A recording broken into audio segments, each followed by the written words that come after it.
Então vamos à pergunta que não quer calar. De quem é a culpa? E sim, não há motivos para poder comemorar, mas tem muitas coisas para você entender.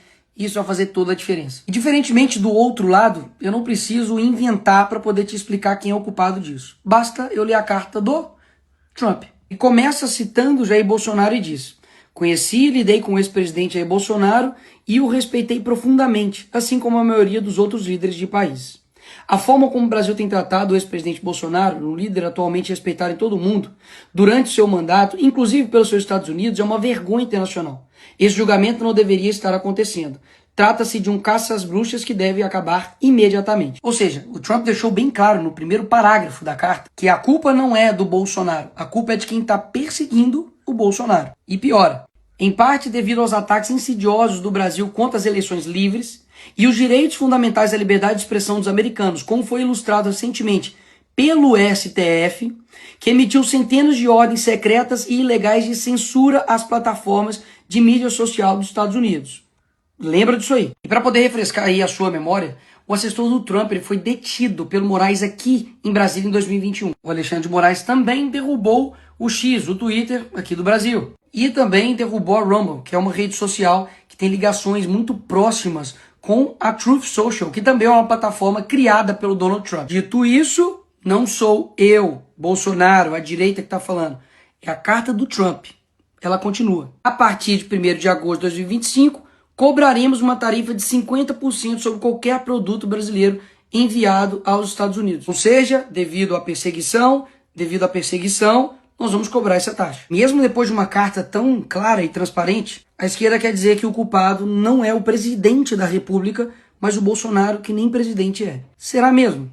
Vamos ver. Lula, antes mesmo das eleições, já falava que o Trump era nazismo com outra cara e chamou ele de desumano. O Lula deixou navios de guerra do Irã atracar aqui no Brasil, mesmo os Estados Unidos fazendo pressão contrária. O Alckmin, que é vice do Lula, participou de um evento no Irã ao lado do líder do Hamas e outros 3 líderes terroristas. Voltou até a exigir visto para os cidadãos dos Estados Unidos para entrar aqui no Brasil. Foi destaque no mundo inteiro quando comparou as ações de Israel a Hitler.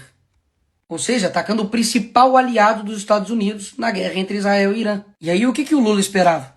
De que essa conta nunca ia chegar? Ela chegou e muito cara. Mas ela tem um motivo, como vocês viram. Não foi do nada. Mas existe uma forma de resolver isso.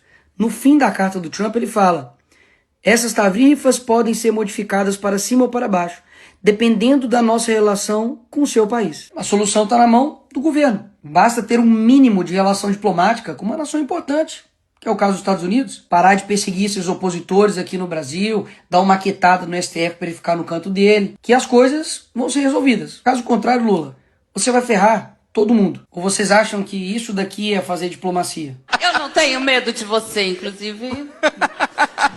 Boa! Fuck you, Elon Musk. Vou usar o termo vira-latas depois de jornalistas perguntar sobre Lula e Trump. Trump disse que vai anunciar a tarifa contra o Brasil. Ah, e é bom lembrar que até esse momento aqui, a tarifa estava em 10%. Calma aí que nós não chegamos nem na melhor parte do vídeo. Vai por mim. A resposta do Lula para tudo isso foi essa. Se ele vai cobrar 50 de nós vamos cobrar 50 dele. E o que isso vai resultar? Se por algum motivo o senhor decidir aumentar suas tarifas, então qualquer que seja o número que escolher aumentá-las, será acrescentado aos 50% que cobraremos. Se o Lula vai cobrar 50, eles também vão colocar mais 50 nessa conta. Enquanto isso, uma nação que decidiu ter diplomacia com os Estados Unidos, que é a Argentina, aprovou um acordo que garante tarifa zero para 80% das exportações argentinas. Como deve ser bom ter um presidente, né? Sabe por que eles estão dizendo que o Brasil não pode recuar a esse tipo de medida de fora? Porque nós defendemos a soberania nacional. E é aqui que o vídeo fica interessante. A esquerda, que está dizendo aí que defende a soberania nacional, tem uma organização que chama Folha de São Paulo, desde 1990, que interfere ativamente nas eleições e no processo democrático de todos os países da América Latina. E quem está dizendo isso não sou eu, é o Lula. Parte da chegada da esquerda ao poder da América Latina pela existência dessa cosita chamada Fórum de São Paulo. E aqui, com o José Dirceu,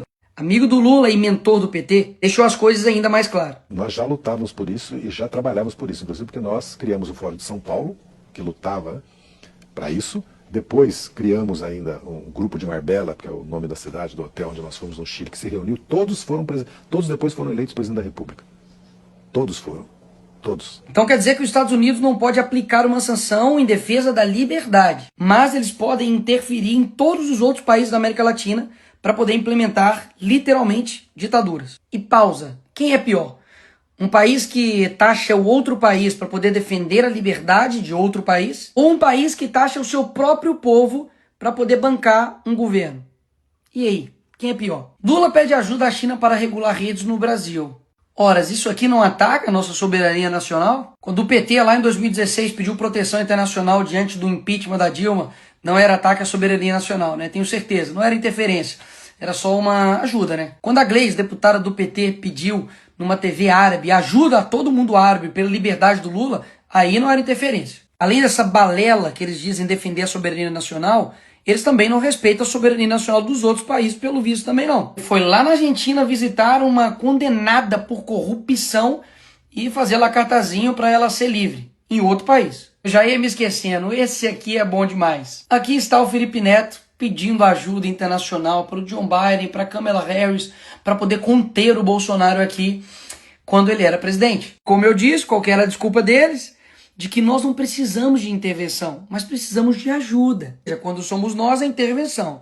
Quando é a esquerda pedindo, não é intervenção, é ajuda. A Dilma também, quando foi nos Estados Unidos e na Europa buscar apoio contra a prisão do Lula, com certeza também não foi pedir nenhuma intervenção no Brasil, né? Até mesmo porque o Lula estava na Noruega. Por fim, o que esses dois aqui estavam achando?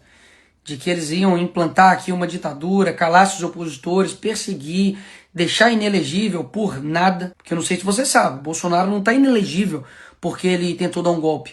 Foi porque ele fez uma reunião com embaixadores.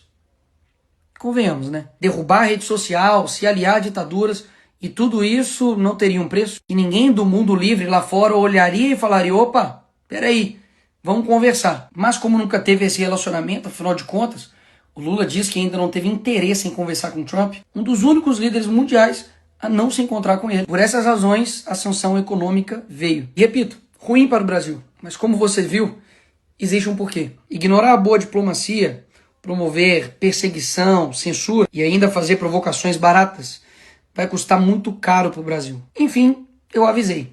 Se a gente não parasse o Lula ia parar o Brasil.